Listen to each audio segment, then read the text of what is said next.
माननीय मुख्यमंत्री जी की अगर सहमति नहीं होती तो ये बैठकें नहीं होती, ये प्रस्ताव नहीं बनता, तो निश्चित तौर पे ये प्रस्ताव जो बना है, जो आज शासन में लंबित है, माननीय मुख्यमंत्री जी के पास तक नहीं जा पाया। ये प्रस्ताव चुनाव बाद पुनः माननीय मुख्यमंत्री जी के पास जाएगा। वो हो सकता है कुछ राजनीतिक कारण रहे हों, उनकी व्यवस्थाएं रही हों माननीय मुख्यमंत्री जी की, कि इस कारण से उन्होंने इस प्रस्ताव को नहीं उनके पास तक गया या नहीं दे पाए। क्योंकि विगत देख रहे हैं हम, इसमें जब से चुनाव की आचार संहिता की स्थिति आई है, एक हफ्ते से माननीय मुख्यमंत्री जी दौरे पे जगह हर जगह लेके रहे थे, नहीं जा पाया। तो हो सकता इस चुनाव के बाद होगा जरूर, ये तो मुझे उम्मीद है। लेकिन इस कॉन्फिडेंस के साथ, किसी के साथ गारंटी के साथ मैं कह दूं कि संगठन आपको चुनाव के बाद करा देगा, गारंटी लेने की स्थिति में संगठन नहीं है। संगठन की स्थिति है प्रयास करना। प्रयास हम पहले भी किए, उम्मीद के साथ प्रयास किया मैंने, आज भी संगठन फिर पुनः चुनाव के बाद उस प्रयास में आगे बढ़ेगा।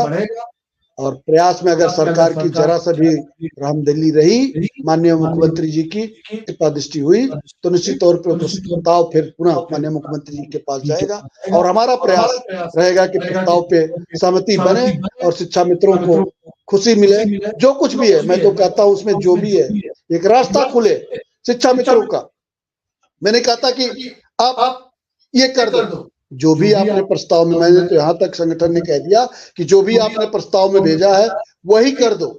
शिक्षा मित्रों को कुछ तो मिलेगा, 10,000 से जो स्थिति में बना हुआ बंदा कुछ बढ़े करके मिलेगा। नमस्कार साथियों, स्वागत है आप सभी का आज किस नई वीडियो में। ये वीडियो आप सभी शिक्षा मित्र साथियों के लिए बेहद ही महत्वपूर्ण होने वाली है। साथियों, इस वीडियो के माध्यम से आप सभी को हाल ही के अंदर की एक महत्वपूर्ण सूचना, दरअसल अगर हम बात करें अस्थायीकरण को लेकर सरकार की वास्तविक जो मंशा है, उस मंशा के ऊपर रिसेंट में ही आपकी कुछ नेतृत्वकर्ताओं के द्वारा कुछ जानकारियां दी गई हैं। वो जानकारियां आगे प्रॉपर तरीके से आपको वीडियो में देंगे। सभी साथी वीडियो को पूरा देखें। चैनल को अभी तक आपने सब्सक्राइब नहीं किया है, सब्सक्राइब भी कर लें। अब चलते हैं अपडेट पर।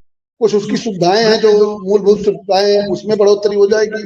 निश्चित तौर पर अगर शिक्षा मित्र आज के स्थिति में है कि जो शिक्षा मित्र हमारा हतोत्साहित हो रहा है, अवसाद की स्थिति में जा रहा है मिश्रा जी, उसका एक ही कारण है कि उसको अपने भविष्य का नहीं पता है कि आज वो विद्यालय में पढ़ा रहा है, कल वो विद्यालय में रहेगा कि नहीं रहेगा। बाकी सारी चीजें आपको पता है, विद्यालय जाने से पहले उसके पास बच्चा आएगा, फीस चाहिए, कॉपी किताब चाहिए, माँ बाप की दवाई के लिए चाहिए, सारी चीजें चाहिए। ये सारी चीजें उसको हतप्रभ हो, और इससे पूरी बोझ लेकर के जब विद्यालय में पहुंचता है तो वो अपने पूरे मनोबल से, मनोयोग से जिस तरीके से शिक्षण करना चाहिए उसमें नहीं कर पाता है। तो निश्चित तौर पे तमाम आज हमारे यहाँ निपुण लक्ष्य की स्थिति चल रही है और तमाम शिक्षा मित्र हमारे कक्षा 1, 2, 3 को पढ़ाने का कार्य कर रहे हैं। तो अगर वो खुद चिंतित है, खुद अपने भविष्य को लेकर के सशंकित है, तो दूसरे के भविष्य में कितनी बेहतर स्थिति में कर सकता है। लेकिन फिर भी प्रयास करता है, हमारा साथी कर रहा है, निपुण लक्ष्य बनाने का काम कर रहा है। तो उत्तर प्रदेश सरकार की भी जिम्मेदारी बनती है, इनके भविष्य को सुरक्षित और संरक्षित करने की जिम्मेदारी सरकार की है और सरकार को करना भी चाहिए।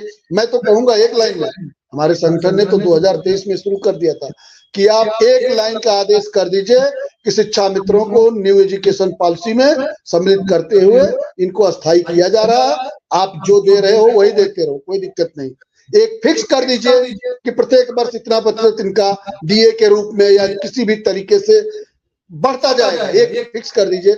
मैं तो कह रहा हूँ जो सरकार निर्धारित करे उसके बाद प्रत्येक साल एक वृद्धि होती है, तो निश्चित तौर पर शिक्षा में खुश होकर के अपना कार्य करेगा और नियमित हो जाएगा। उस पर व्यवस्था नहीं सोचनी रहेगी कि कल को हमें फिर क्या करना है, हम विद्यालय में रहेंगे कि बाहर रहेंगे, क्या रहेंगे। तो मिसाल ये सारी चीजें हैं, इन सब चीजों को ये भी ध्यान देखना हम लोग कोर्ट में, हम लोगों को इसको भी कोर्ट में देखना है, कहीं इसका असर न पड़े, गलत असर न पड़े, उल्टा असर न आ जाए। इस सबका भी अध्ययन हमको करना है कोर्ट में। उसके बाद सारे वकीलों से राय मशूरा करने के बाद हम पुनः एक बार अपने वरिष्ठ साथियों से फिर राय मशूरा करने के बाद कल जो स्थिति बनेगी पुनः आपके बीच में हम उपस्थित होकर के आपको देने का प्रयास करेंगे। मैं तो ये कहता हूं कि अगर सारे लोगों के, जैसे आपने देखा होगा कोर्ट की स्थिति बनी थी, आज शिक्षा में तो मारा घूम रहा, इसलिए घूम रहा कि सुप्रीम कोर्ट में लड़ाई शिक्षा मित्र की नहीं आई थी मिश्रा जी। सुप्रीम कोर्ट में लड़ाई आई थी बीएड वालों की एकेडमिक मेरिट और टेट मेरिट की, जिसमें डिसाइड करना था माननीय उच्चतम न्यायालय को कि एकेडमिक मेरिट वालों को लिया जाए 72,825 में कि टेट मेरिट वालों को लिया जाए। अब उसमें कहीं से क्या स्थिति बनी, किसी ने कह दिया कि उत्तर प्रदेश में शिक्षा मित्र इंटरमीडिएट पास को अध्यापक बना दिया गया।